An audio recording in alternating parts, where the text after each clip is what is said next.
A member of Parliament for Yawaso North, Yusuf Isaka Jaja, says government's failure to engage key stakeholders on the Nima project. He has some concerns about government's failure to engage key stakeholders on the Nima project. Here is a report.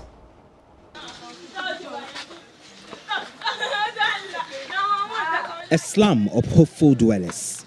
Tens of thousands of people squeezed together in one of Accra's most popular and haphazardly planned settlements. Many houses here do not have toilets, and so many residents use public toilets and shared bathrooms. But according to the Ministry of Works and Housing, the story of Nima will soon change. Nima is expected to be regenerated and redesigned into a modern settlement. On a compound with as many as 12 tenants here in the center of a slum, there's very minimal activity. Some tenants are preparing the evening's meal. Madame Yakubu is owner of this property. She says the decision to redevelop the slum is welcome, though she has some questions. It's a very good idea, all right, but how is the government going to do all these things? That's my question. They have to talk to the owners and then find a solution to it.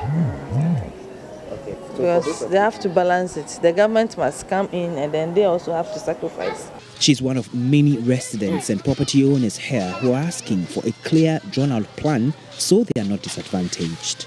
Most of the time they will say this and then at the end of the day, you are supposed to pay something again. Meanwhile, you own your own property without any problem. And then they say they are coming to help you at the end of the day. If you don't have money to pay, then that is it for you. Mohammed lives in this family house handed down to them by their great-grandparents. He and Abdul are skeptical about the feasibility of this project. To move people from here to another place to be difficult for Nima here. Why would it be difficult? Because we have been living here for this whole years.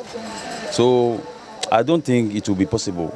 We wake up here, come see our grandfathers. They are the people who are living here, and they have born our mothers, they are born us. So that's the same environment we are living in. So as if they can do, it will be better. We also will like it, but I don't think maybe it will be possible they can do it. They know the settlements are improperly planned with pathways leading into and out of homes, as well as poor drainage in some parts. But they want more education to be able to get the consent of residents and homeowners here. Otherwise, they will be forced to resist the idea. I think they should be educated on it. They should know more, that they just want to develop their community. They should be aware and know the rules attached to it. That's it. In no time, this area, including the shanty settlements, will be pulled down with the hope of erecting a new settlement, one befitting of a community and a people. But will the people here give their blessings? Only time will tell. Komla Adum, JoyNews, Nima. Well, you've seen the story about Nima and what government plans to do with it. Well, let's get talking to the Member of Parliament for the area. He is Yusuf Isaka Jaja, MP for Yawaso North, joins me on the line. Hello, Mr. Jaja. Thank you for your time this afternoon. Now, we are not very excited about the way government is dealing with this project. That is, if it should become a reality in the first place. You want full disclosure. Exactly what do you mean? First of all, good evening and good evening to your cherished viewers. Yes, we've heard the minister yesterday reiterating what the president mentioned in his State of the Nation address last February.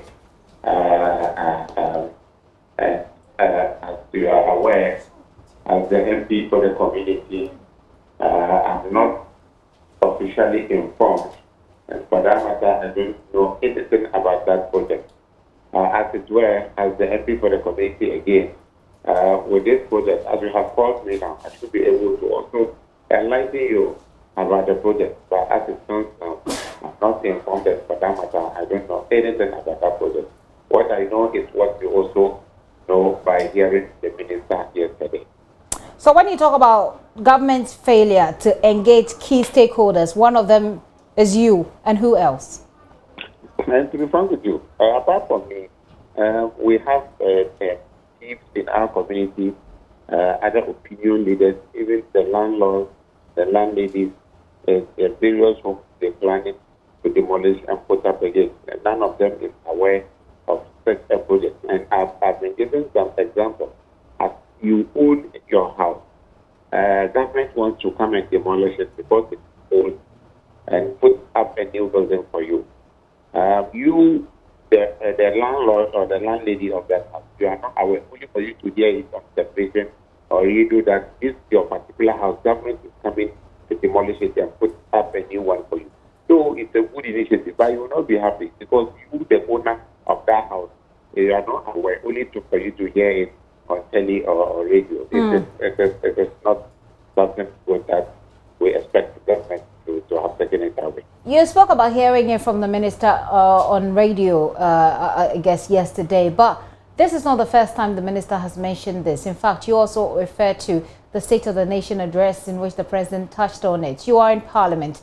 Have you made follow-ups to If you could recall, it was after the State of the Nation address when we were trying to debate the president's statement. That was when he made mention about this flashing toilet. It's not palatable for me to reiterate those things, and I took him on. You remember those issues on flashing toilet, Nima flashing toilet, and other stuff. That was the same project he was trying to mention. Thank God yesterday he didn't mention anything about flashing toilet again. Well, I do recall that moment, but my question had more to do with whether or not you, as Member of Parliament for the area, has taken any steps to meet, for example, with the minister or to meet with any government agency to find out more about this, since you have not been consulted. After that debate and my banter with them, I thought definitely to start with something. Having mentioned it by the president, you engage the stakeholders in this project to ascertain the feasibility studies, engage them, get their input and everything before you even continue to come out with it. What we have been hearing is just announcement there's a project going on. Meanwhile, the stakeholders involved in this project are not being consulted. We are not being told of anything. And to be frank with you, I have not made any effort to go to find out, because I expect that if you want to take a project, if you want to undertake a project in a community whereby you know definitely there are stakeholders, and politically I'm the head of the country, at least me and some few other stakeholders who have been consulted before a broader consultation. As I mentioned earlier on, I'm not aware. So, just so I'm clear, are you saying that you would not take the steps by yourselves to engage if you are not being engaged? Oh, to be frank with you, this morning the chairman of the Zungu chiefs in Iowa called me. We've had a discussion on it. He asked me to get in touch with the minister immediately for us to meet him, because we cannot be in our room only to be hearing information on them. Okay. So to mention to you, we are taking a step now to meet the minister and get to know what the project is about. Okay. So apart from stakeholder consultations and explanation of the whole plan to everybody, including yourself, you have absolutely nothing against this project? In principle, if today government is saying, I'm coming to upgrade your community for you, in principle, it's a very good idea. It's a very good project. But until we get through what the project entails, what are the conditions underpinning the project? Let me tell you, this community is hosting almost 400,000 people. And as I mentioned earlier on, I hear from the soundbite, most of these houses, the real owners of the houses have died. They are now properties to children, grandchildren, and those things. And they have shared them. You see a landlord out there, a house with 10 landlords. That's the children of the lead owner of the building. So each of them is having two timber halls or two single rooms. The person is renting one to cater for his family and pay for his food. He's living in one. So if you are not coming to demolish this building and put up a very structured one, will the person have his two apartments or two timber halls? What about the other family? Will they have the roof or the whatever they already have? These are the things we need to be clear about. If we get to know, if you're having this number of rooms, you will lose them. When we put up, you get the same. If that we are okay with it. Okay. If that is done, I don't think we'll be clear about this project to say, oh, go ahead or not. In principle, it is good. But until we get to know ahead for it. So, mind you, we are representing our people.